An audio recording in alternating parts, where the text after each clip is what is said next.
आज आता आपण आलेलो पहा करंदी गावामध्ये एक भव्य असं क्रीडा संकुल तयार होत आहे। हे पहा, हिची जी मार्किंग दिसते तुम्हाला, ही व्हाईट कलरची मार्किंग, इथपर्यंत हे ग्राउंड होणार आहे। याची जागा पहा। आता आपण हे ग्राउंड होण्यापूर्वीची जागा आपण थोडीशी रेकॉर्ड करून घेऊयात। हे एकदा ग्राउंड बनल्यानंतर हे कसं दिसेल आणि पूर्वीचं कसं होतं, आपण असं बिफोर आफ्टर करण्याचा प्रयत्न करणार आहे। याच्यामध्ये आखले हा मला वाटतं सेंटर आहे आणि या सेंटरपासून जवळपास 80 मीटर चारही बाजूंना आपल्याला ग्राउंड बनवायचं आहे। आणि हे पहा, हा अशा पद्धतीचा डोंगर आहे।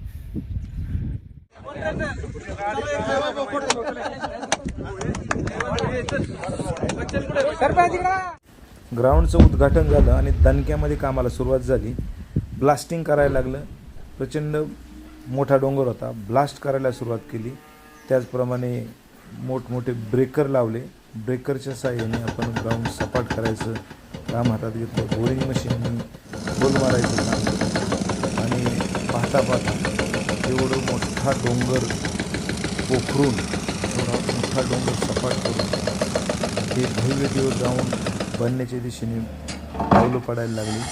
पाहता पाहता 15 दिवस उलटले, 30 दिवस उलटले आणि काम टप्प्यामध्ये दिसायला लागलं। लहान मुलं खेळण्याचा आनंद लुटायला लागली। यानंतर सर्वात महत्त्वाचं काम होतं ग्राउंडचं माप घेणे, सेंटर काढणे आणि सेंटर काढल्यानंतर बरोबर ज्या ठिकाणी पिच येते तिथं मार्किंग करणे।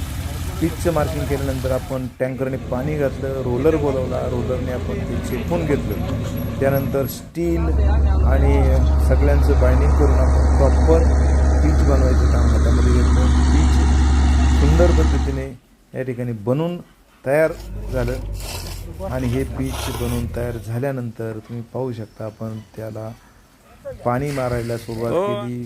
पाणी मारलं आणि पाहता पाहता ग्राउंड तयार झालं।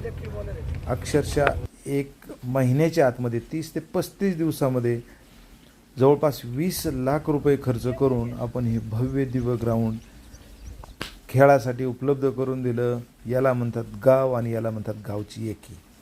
आणि हे पहा, ग्राउंड पूर्ण तयार झाल्यानंतर काय निसर्गरम्य वातावरणामध्ये किती सुंदर ग्राउंड आपल्याला या ठिकाणी पाहायला भेटते आणि खेळाचा आनंद घेताना सगळे खेळाडू आपण पाहतोय। धन्यवाद करंदीकर सर्व।